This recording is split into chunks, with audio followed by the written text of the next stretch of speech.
Waswahili huwa wana msemo wao unaosema kwamba siku zote mwisho wa ubaya ni aibu. Katika kijiji kimoja kiitwacho Kibukuyu waliishi watu ambao walikaa kwa amani sana. Wanakijiji hawa walikuwa wakilima mahindi, mihogo na mtama. Ila ndani ya kijiji hichi kulitokea siri moja nzito sana ambayo watu wengi hawakuifahamu. Miongoni mwa wanakijiji ambao walikuwa wakiishi katika kijiji hiki ni mwanamke mmoja mrembo sana aitwaye Subira. Macho yake yalikuwa ni makubwa na yenye kung'ara kweli kweli.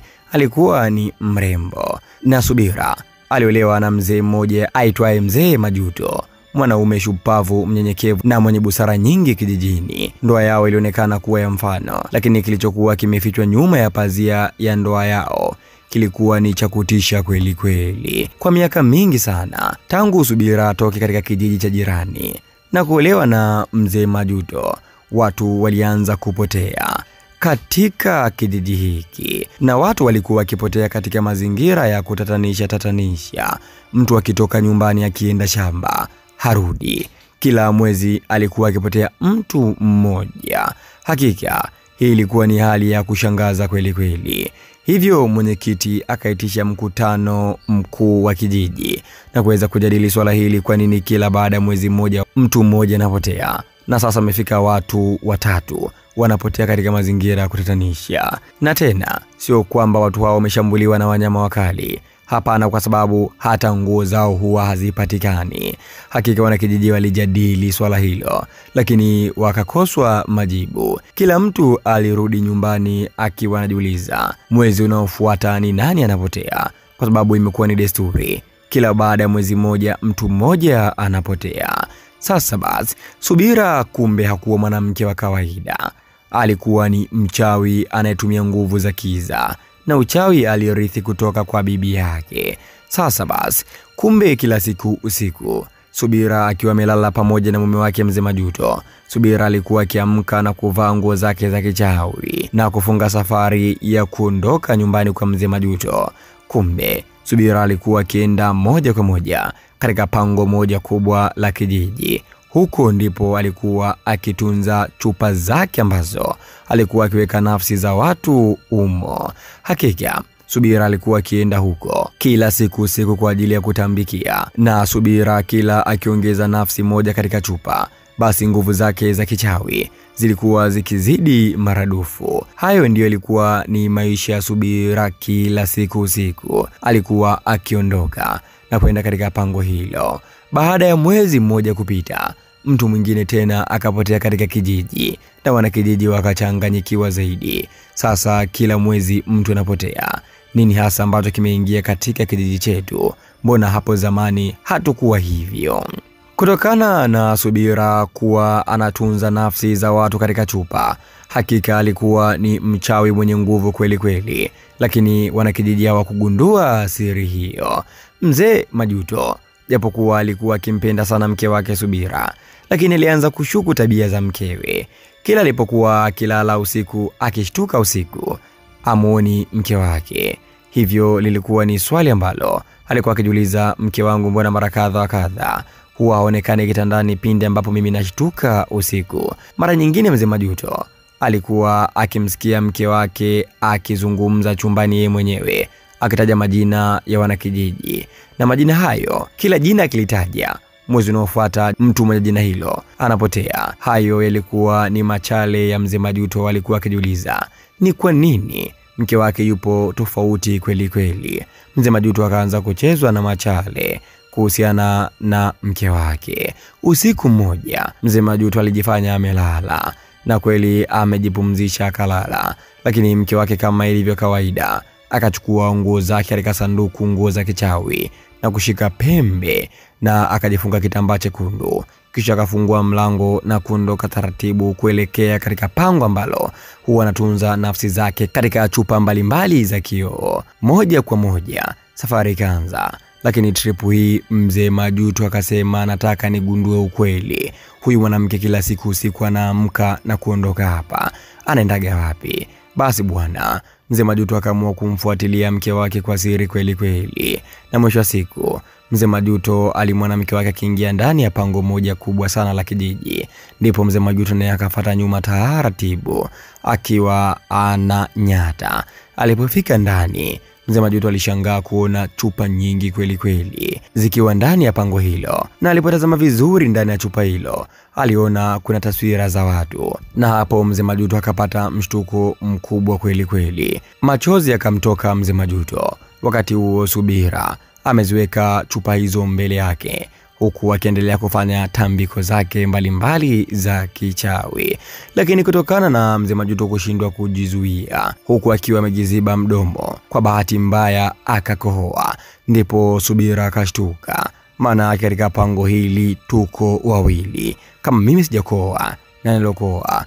Ndipo hapo Subira akageuka haraka na kuangalia ni nani huyu ambaye amemfuatilia mpaka anagundua siri yake. Hivyo basi, Subira alivyogeuka nyuma, alimwona mume wake Mzee Majuto alikuwepo pangoni. Hapo hapo uso wa Subira ulibadilika ghafla. Uso ukawa ni mkali kweli kweli. Macho yake yakang'aa kama moto. Kwa hasira, huyu Subira alimshika Mzee Majuto na kumwambia kwa sauti ya kugofya kweli kweli. Macho yametoka, macho mekundu mithili ya moto. Subira alimwambia Mzee Majuto maneno haya na yanukuu: "Majuto, umethubutu kunivizia, kwa hilo nitakufunga milele ili usitoe siri hii. Niendelee kubaki nayo mwenyewe." Mwisho wa kunukuu. Hayo ni maneno ambayo ameyazungumza Subira kwa uchungu kweli kweli, mara baada ya kugundua mume wake Mzee Majuto amejua siri yake.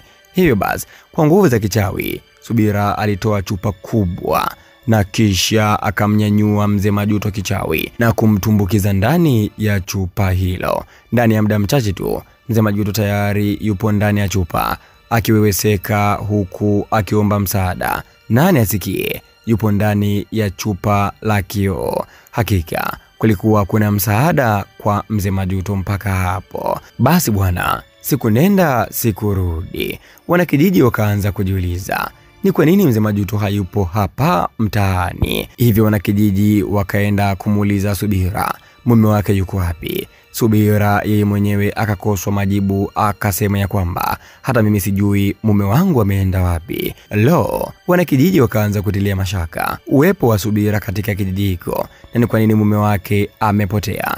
Alafu yeye anasema ajui alipo huyu Subira. Wanakijiji wakatia mashaka. Hivyo basi, mwenyekiti wa kijiji alifanya msako wake wa siri siri kwa waganga mbalimbali.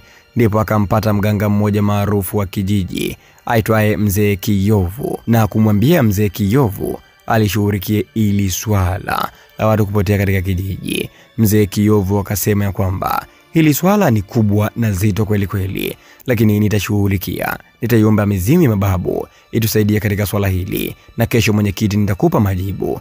Kweli Mzee Kiyovu alilala na kuoteshwa katika pango la kijiji. Kuna siri imejificha. Kesho yake asubuhi, mzee huyu Kiyovu alimtafuta mwenyekiti na wazee wengine wa kijiji 4. Jumla wakawa wazee 5.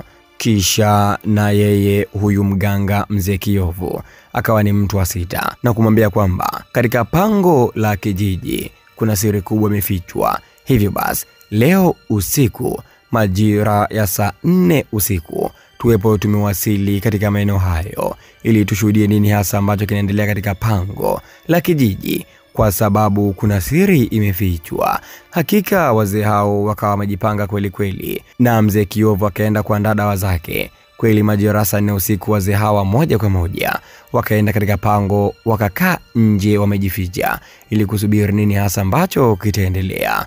Mungu sio Athumani. Ilipofika majira ya saa 6 kuelekea saa 7 za usiku, wakamuona mwanamke amevaa nguo nyeupe pe, kisha anaingia ndani ya pango hilo. Na hapo mganga pamoja na wazee wengine wa kijiji walimvamia haraka mwanamke huyo. La haula! Katika kumuwai mwanamke huyo na kumpulizia dawa, ndipo akaanguka chini kumfunua ni Subira. Lo, kila mtu alishtuka. Hakika Subira alikuwa tayari amewaiwa na dawa za mganga, hivyo akadhoofika kweli kweli, na mishumaa iliyokuwa imo ndani ya pango ikazimika yenyewe. chupa zikaanza kudondoka moja baada ya nyingine mule ndani. Mara tu baada ya Subira kufanywa tukio hilo la kupakwa dawa, chupa zilianguka moja baada nyingine. Kwa kishindo kikubwa mno, moshi mzito ulifumuka ndani ya pango hilo, na ghafla chupa la Mzee Majuto likaanguka na Mzee Majuto akatoka akiwa hai. Alilia kwa furaha kweli kweli na kushukuru nguvu ya kijiji na mababu zao. Na sio Mzee Majuto tu, kumbe hata wale wengine waliopotea wanakijiji 4 walitoka hai na salama katika machupa ambayo yalikuwa wamehifadhiwa humo. Wanakijiji 4 pamoja na Mzee Majuto 5 wote walitoka ndani ya chupa. Hakika lilikuwa ni tukio la kushangaza kweli kweli. Wanakijiji ambao waliwekwa katika chupa hii leo wanatoka katika chupa wakiwa wazima kweli kweli. Lakini Subira hakuwa tayari kukubali kushindwa. Aliinua mikono yake akapiga kelele ya kuogofya akijaribu kujitetea. Ameshaona mambo yake yameharibika, lakini nguvu za wanakijiji na tambiko la Mzee Kiyovu zilimzidia. Mwanga mkali ulipiga pango lote na Subira akapotea kama vumbi. Hakika baada ya hapo wanakijiji ambao waliokolewa kutoka katika machupa walirudi moja kwa moja kijijini katika kijiji cha Kibukuyu. Watu walishangilia usiku huo huo. Walipata taarifa kwamba wale wanakijiji ambao walipotea hakika wamepatikana, na mtu ambaye alihusika kufanya uovu huo ni Subira, mke wa Mzee Majuto. Hakika siku zote mwisho wa ubaya ni aibu. Wanakijiji wa kijiji hiki waliendelea kuishi maisha yao ya amani kweli kweli mara baada ya Subira kuiaga dunia. Mtazamaji, na kufikia hapa simulizi yetu imefikia mwisho. Wewe yapi maoni yako kuhusiana na simulizi yetu hii nzuri? Andika hapo katika sehemu ya comment.